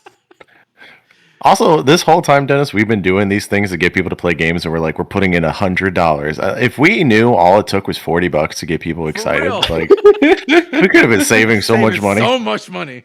We probably could do less. We'd be like, hey, $20, and people would be like, all right, fuck it, I'll do $20. That's gas right there. We need Literally. to take that to the next team meeting. All I'm saying, I'm putting my cards on the table. H&K, the Fist of the North Star, fighting game. That game Funniest shit is, you'll ever like, play. That game is legit dumb. It's somewhere so between the fun. Sailor Moon game and a normal fighting game. I think it's like a really bad game, but it's stupidly fun. It's such a fun game, but it The sucks. row bounces that just go It's until so the time fun. runs It's out. so fun. They legit looked at the best character in Sailor Moon. They were like, okay, what if every character was that? Just 2B times in. It's like trust. Like it's a shit game, but you'll have so much fun just pressing buttons. And that's honestly, that's probably why we have so much fun with those silly little games. It's like nobody knows anything. No one knows a tier list. It's just a dumb old fun time. Yeah, just we start pressing tried to shit. do that before too, and people were like, "Well, I don't know how to play." That's the point. Yeah. Nobody knows It how to doesn't play. matter if you don't know how to play. It's free. Just press buttons, man. I don't know how to play Sailor Moon. I just picked the best character and I got my ass kicked. Yep. I was showing Dennis literally before this call a new game called Punch Planet, and we were like, "Oh, we might to actually run this on a Thursday." And this game is It fun. looks fun. It looks fun. I like the animation, so yeah.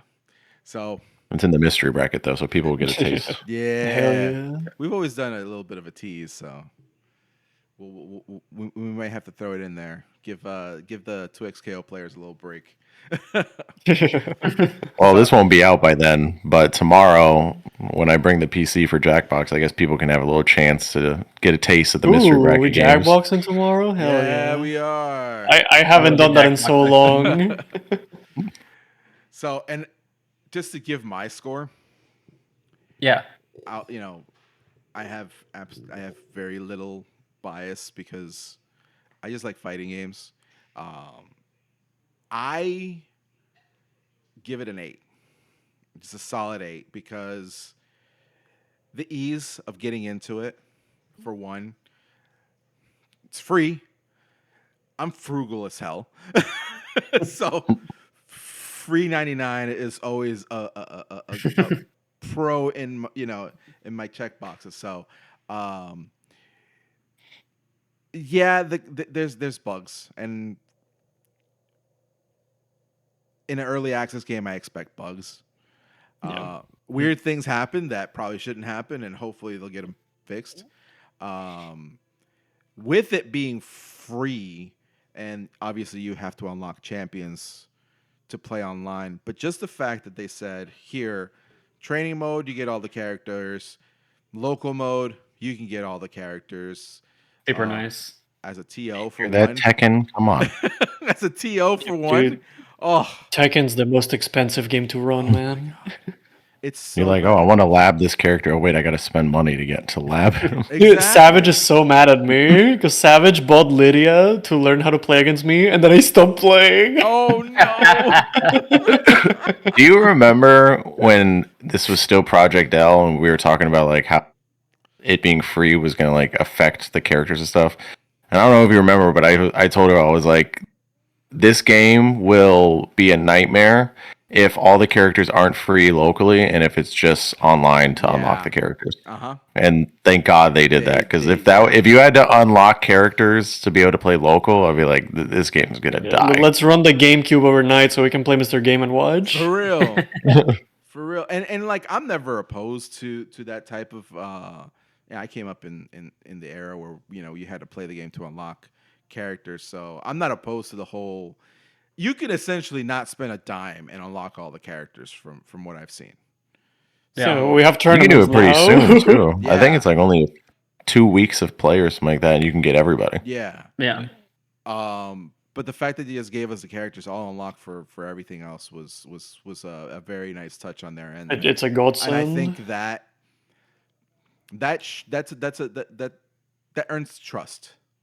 That earns trust with the developer, and that will keep people around because, as you all have a list of characters you want to see, you don't have to worry about, okay, I'm gonna have to shell out this much money so that I can play the character I like that I've seen come out that is coming out. And people that I are don't have to holding pay out $10 to play Armor King. Yeah, some of us we still do that, but and honestly, again, looking at it from a TO's perspective, my wallet, hurts, and the scene's wallet hurts when we have to buy season passes. Right. And the fact that everything is the only thing you have to spend money on is the skins, which $100 is a lot. But it's not. Yeah, I mean, if you don't want to, you don't buy it. Exactly, it's not something you need to have to enjoy the game, and I think let them make their money. Support, they gave us all this because I mean, this game's been in development for a long time. They had a pivot, the whole nine. They've poured a lot of money into it, but I think so far, if it keeps going in this trend, we fix the bugs we have. I foresee it getting up to for me personally, a 9, at least, or a 10 even, on a fighting game scale. Which right now with the state of fighting games is a huge win because I agree. everyone hates something in the fighting game community about new games. So to have a lot of people unanimously say this is a good game is very rare, and I feel like there's more positive comments coming out of this game than negative. I feel like we're gonna, just like how to this day we still see Dragon Ball Fighters in like top 8 of Evo, we're gonna see this game for a very long time. Yeah. I mean, I personally wish that we had this game out for instead of Hunter x Hunter. I'm so sad about that game. The Hunter x Hunter game is fun. It's just a mess. See, it's like for me, it looks fun, but I'm not gonna pay $60 to play that shit. If it And was when I say- cheaper, I think I would have done a lot better. Yeah. If that No, was it's on just a sale. $30 fighting game, it would have been just fine. Oh yeah. It's on sale right now for like $42. It's like I Yeah, want to like, play I'm it. still not paying that either. It's like I want to play it because that game looks like the most fun weekend of my life. But that's $40 I could be spending on food, man. It's also a Parsec game right now. Well, unless they fixed it, but I know that people were running it on Parsec. Oh yeah, the netcode's garbage. Yeah. Yeah, That's why we were thinking about like, oh, we're gonna run it on a Thursday, right? We're like, yeah, when it comes out, and then we saw $60. We're like, never mind. Yeah. Nah, we good. We good. We good. So, any final thoughts from any of you on 2XKO? One thing that I don't think we really talked about, and I'm just gonna say, is just like the netcode is just absolutely like it's insanely good. Like I consistently play with my friend who lives in like Northwest Canada, right? and it feels like he's like right next to me. Like I don't know what they did, but the online feels so smooth. And I think there's only been one instance ever where I was like, I'm feeling lag, and I've played like so many matches. Yeah. yeah, and even Tengu, when we played with Scourge, the three of us, we were doing the mix matches. The fact that we had three separate connections and it still felt seamless was quite frankly amazing. I mean, I think the network work they've done with this game is like revolutionary. Yeah. I mean, it's server-based rollback. No one has ever done it before, and I mean, the results are right there. Like it's proven, it works. So I hope other companies catch on and start doing it too. And you know, exactly they should, because there are a lot of games that have died because of the lack of that type of network, of a good network to play online. I mean, especially And Vanilla Grand Blue. yeah. Yeah. Um, Didn't that game launch with delay? Yeah. Yeah. Just In before 2020. COVID. Yeah, And like just in a time where everyone was doing rollback. That's Mhm. crazy. Yeah. it was like the last game to come out before people were doing like rollback with modern games. I feel like. Yeah. So yeah, the network, the networks is just, it was, as you said, they've done an It's amazing job incredible. with it. So kudos to them. But I mean, League of Legends, I'm sure takes quite a toll to make it run smoothly. So Yeah. they had the background to make that work. Well, it was between them and the two brothers that made like GGPO, right? So it's between like Riot already having like the foundation and then having these two guys that are like the inventors of rollback pretty Right. much. Like that's like a match made in heaven right there, and Yeah. you can see it. Feels I good. thought I saw something on Twitter. This is a little bit off topic, but I thought I saw something on Twitter saying that those guys are also working on that new avatar. Oh really? Something about that. I know they said something about how like we're working with people who are doing like top of the line rollback, and I was like, that. I hope so. I'm not gonna lie, that Avatar game looks pretty sick. It does. I'm excited for it. But I think 2XKO is good. I think if you don't like fighting games, you should play it. If you do like fighting games, you should play it. If you don't like the game, just be vocal about it on Twitter. It seems like they're doing a good job about kind of listening for the most part. So, and that's pretty rare because you get some people, not going to say any names, maybe not any game that starts with a T and ends with an 8, where you're like, hey, we're having problems. And they're like, sucks to suck. And then when they realize everyone really hates, shit, maybe we should listen to people. Yeah. It's a little rough. It's yeah. They need to work on that. Mostly Japanese developers. They don't. They're stubborn. Yeah, they're very in their own way of you don't know what you're talking about. We know. We had a whole brand new team involved just for this game because everyone hated the last one, even though they really didn't. Isn't the team, or at least not the team, but the people working on 2XKO, didn't they literally get help from like fighting game pros to actually yeah. like help build the game up? Yeah, I think. So, like of the dome, like off the top of my head, you have the Cannon Brothers for the rollback. You have Yohosi, Apology Man, Pat the Flip. Pat the Flip is kind of lesser known. He's a big CVS2 and Xrd player. You have Combo Fiend, Unpunkable. What was that? Marlin Pie. Marlin Pie. I think you have Manny Blaze also works at Riot now. Oh, does he? The- That's another. I can't think of his there's name. a Clockwork. Clockwork. There's a ton of long-time fighting game players and fighting game developers working on this team. That's why I have faith in that new Invincible fighting game because they're doing the same thing. Absolutely. I was They're going to doing say like the same thing, that not only is it the team that pretty much put together the original release of the new Killer Instinct, so they've already got. Oh shit. Okay, yeah. Not That's a when good people were team. hating on this game. I'm Like like, the do you not know Microsoft, the who's making it? people, Yeah. like the Microsoft team. Sheesh, the okay. very original team that made the original release of Killer Instinct, not the newest latest version of it. Oh, okay. The original, what year did that come out in?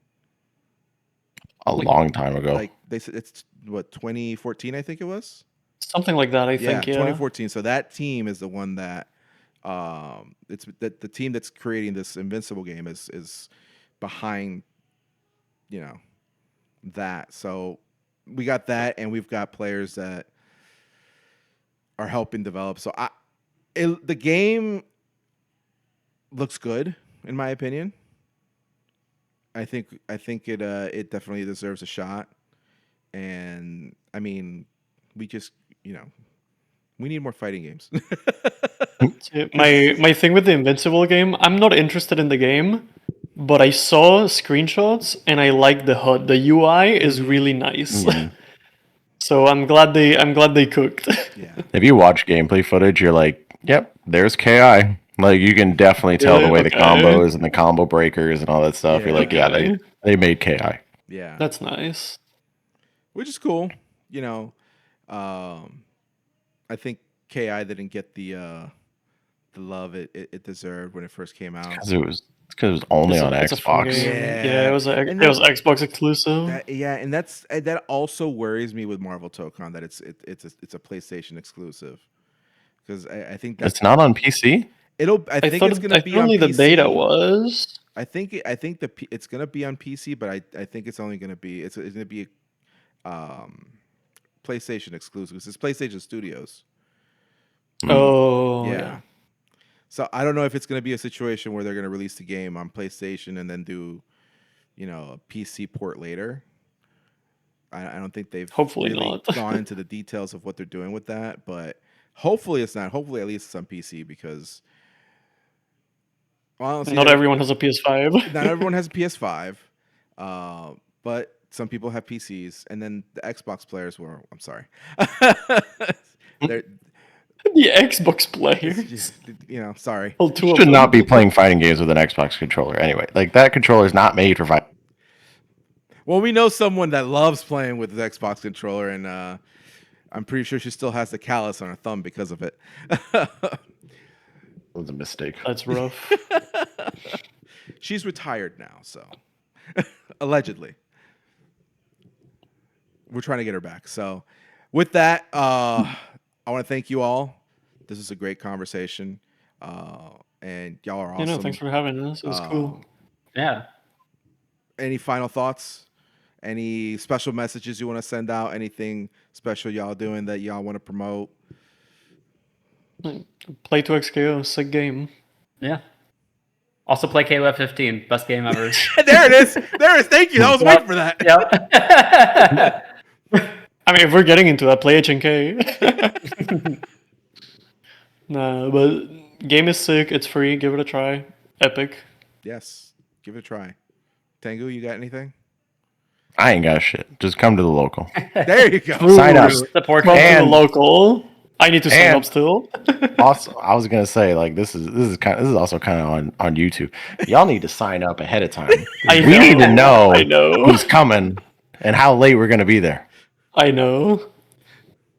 Yeah, I mean, it really, really would help if I knew if I definitely need to start at 7 instead of It's 7:30. the FGC. We'll never know. It's the Yeah, no, FGC. I'll make it a point to sign up earlier because I forget. I always tell everyone, sign up. If you ain't coming, send me a message. I'll take you out. It's a lot easier to take you out than to put you in at 7:30. Yeah. Like, no offense to the crew that came out, the Smash crew that came out to play 2XKL, but they all showed up right at like 7. Some of them hadn't signed up yet. And like, oh, we thought registration closed at 7:30. It's still 30 minutes away. Why did we wait this long? Yeah. Also, get ready for that at the Fall Brawl. That's 100% gonna happen. Oh, it happened. It happened at the anniversary Southwest Showdown. It happened at Summer Solstice. I'm 100%. I know it's going to happen at Fall Brawl. For sure. With that, sign up for Fall Brawl. Sign Yeah, up for I'll Brawl. I'll do that right now. Actually, now that I Mystery bracket. remember. I'm signed up. The architect of the mystery bracket here. Sure, it's only one setup and it takes an hour, but it's fine. We rush you in and out. Yeah, we make it work, and it's probably probably one of the highlights of the events. It's just a fun time to just chill and get us into the working mode, and we have a costume contest. Yo, you ain't ready for this costume. Actually, I kind of fucked up my costume See, by busting my hair off, but that's all right. I thought I wanted to cosplay Faker, but then I looked at the prices for the T1 apparel, and I stopped wanting to cosplay Faker. Also, the jerseys with the Faker name are sold out, so fuck no. me. I'm recycling a costume, so it's okay. It fits. Y'all aren't ready costume for my only- costume. Dude, Dizzy has the funniest costume idea.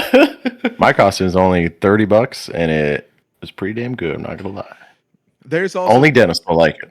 there's gonna be a prize for first place for the winner of the costume contest. So I think you're gonna like Dizzy's costume. okay. Are we gonna do like last year where we just picked 3 random people to be judges? Yes, because that worked out very well. We'll do a runway I don't even show. think they were there for the event. I think we just You come here. I need you. like to you're not wearing a watch. costume. Come here. Hey, it's not that bad because in past events we've had random people come in and join our events.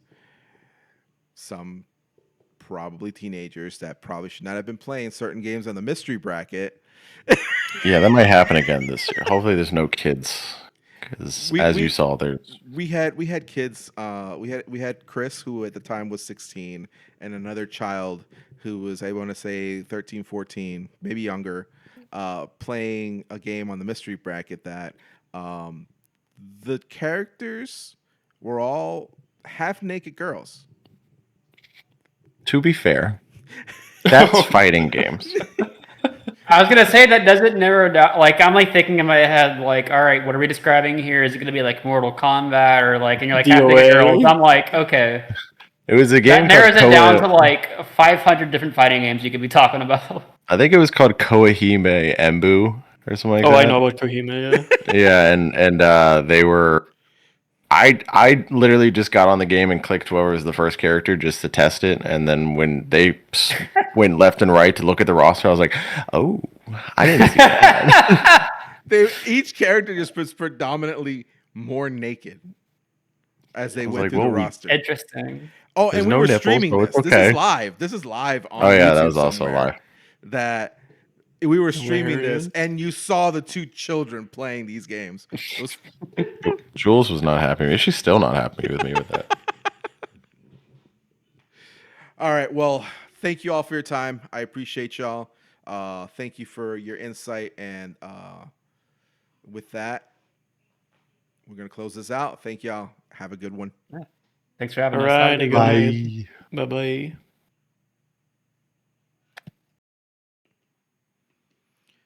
Thank you once again to Zoe, Dizzy, and Tengu for joining me in this review of 2XKO. It was a wonderful discussion. Had a lot of fun having you all on the show. And with that, if you like what you hear, please follow us on all social media for updates, new episodes, and you can always find us on YouTube and podcast services around the globe. With that, as always, be good or be good at it. See you on the next one.